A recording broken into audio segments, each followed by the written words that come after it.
All right, this is psychological impact of injury. Right now, I got Pat. Tell him your position at the stadium.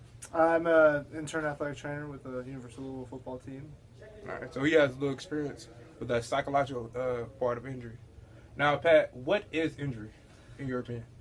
Injury, basically any kind of physical damage to someone's body, whether it's from traumatic force, stepping wrong, whatever the mechanism might be, but basically just physical damage to someone's body. Yeah, that puts you out for like a certain time, or Yeah, I mean, not every injury is necessarily going to make you miss time, but oftentimes in sport it is, bad. It can be bad enough to where you're going to have to miss some time. all right. So, what are some of the causes of injury? Well, you just said, but can you tell us more? Cause of injury, it could be, a game like football. It could be something that's simply, just getting a hard hit, but it, could cause a bruise, something like that. It could be, stepping, maybe stepping on someone's foot, causing your ankle to roll, so spraining your ankle. Stepping wrong, and get your foot caught in the turf. Tearing an ACL, something like that, or lots of different mechanisms of injury. Yeah, I think you killed that one. Yeah, we good on that one. All right. Now, especially in football, there's some social factors at play that playing the psychological effect of injury. Like sometimes in the coaches, like you got to play through injury, and it's like there's no pain, no gain. You gotta, if you're hurting, it should be good. So, what's your take on that? And like, how does that affect psychological? So I guess So there's kind of a balancing act there. I guess a lot of times, there's going to be pain with injuries, but I guess a lot of our job is making sure that is it safe for them to continue on, because if the pain is being caused because it's just more like damage to whatever body part's being injured, then we need to back off and maybe they don't need to be doing as much. But a lot of times it's something like structurally and like physiologically everything's healed, but they're going to have soreness, or they're going to have some pain. It's like not going to feel 100% all the time. So it's kind of finding the balance with that, and just being able to explain that to the athletes so that they understand that just because maybe they have a little pain with it, a little soreness, doesn't mean that it's still injured and still that they're putting themselves in harm. All right, so that plays to my next question, the personality factor. Mm-hmm. How much, in your opinion, does personality play into it? Like a person's self-concept, maybe their mental toughness, or like if they're like an introvert or extrovert, stuff like that. I think that actually has a lot that can play a major factor in recovery from an injury.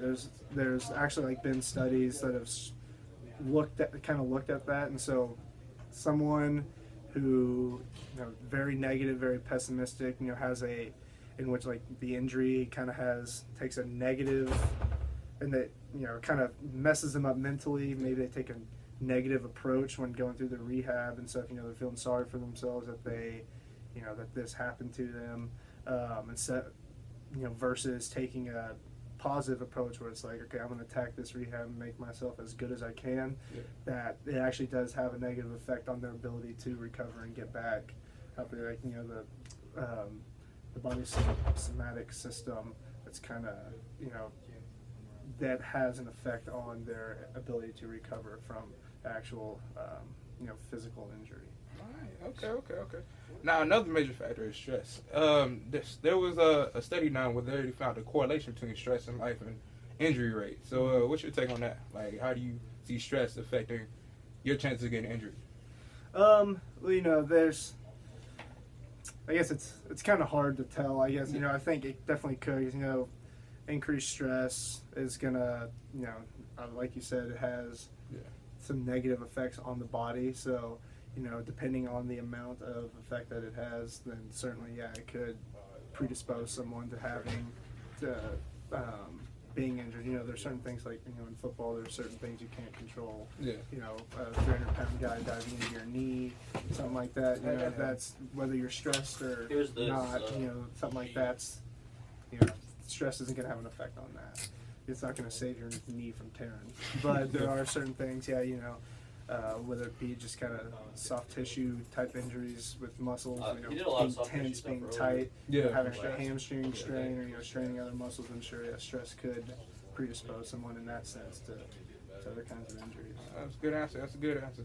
Now, one thing about injury is when a person is put out for like a set time, sometimes it's like it's part of their identity. Their sport is part of their identity, and they feel like they lost a little part of themselves when they're not being able to perform and do what they do best. Yeah.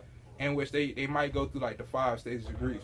Like, so have you witnessed anything like that, or have you can you give an example of that? Or Yeah, sure. I mean,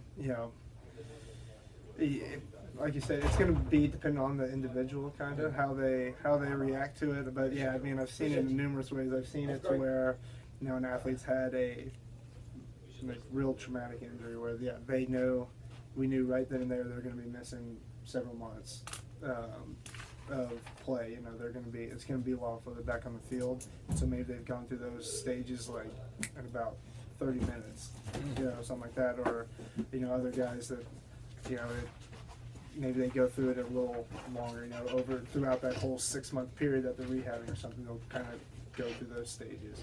So I mean, I've kind of seen it happen both ways. It's just really based on the individual and how they react to things like that. all right, that's cool. So some people take treatment well, some people don't take treatment well.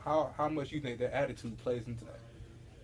In terms of like when Like how well they take treatment and like the effectiveness of the treatment. Oh yeah, the approach, the attitude they have coming into the athletic training room when they have an injury, like the way they attack their rehab definitely has an effect on how well they do it. Because if they don't care, they're lackadaisical, they're not going through the motions, they're not practicing proper technique or really trying to push themselves to get better in rehab, then of course they're not going to get as much out of it. I think a lot of it, like you're going to get as much out of it as you put in. So if you put in little effort, you're not necessarily going to get the most out of that exercise or out of that treatment that you do. So. All right. So what precautions can people take to reduce like the psychological effect of injury? Or what precautions can they take so that it doesn't affect them as much in a negative way? I think a lot of it just goes into just knowing that when you're going into a sport, there is a risk of injury. So I think that if they go in knowing that, and then they realize that, they have to have the approach of like taking care of their body, even when they're not hurt, taking care of their body so that they're kind of in the best shape and, kind of decrease risks of further injury. But then knowing that when that injury does happen, that they have to have a positive attitude with it, to make sure that their recovery goes smoothly. They can get back on the field as quickly as they can.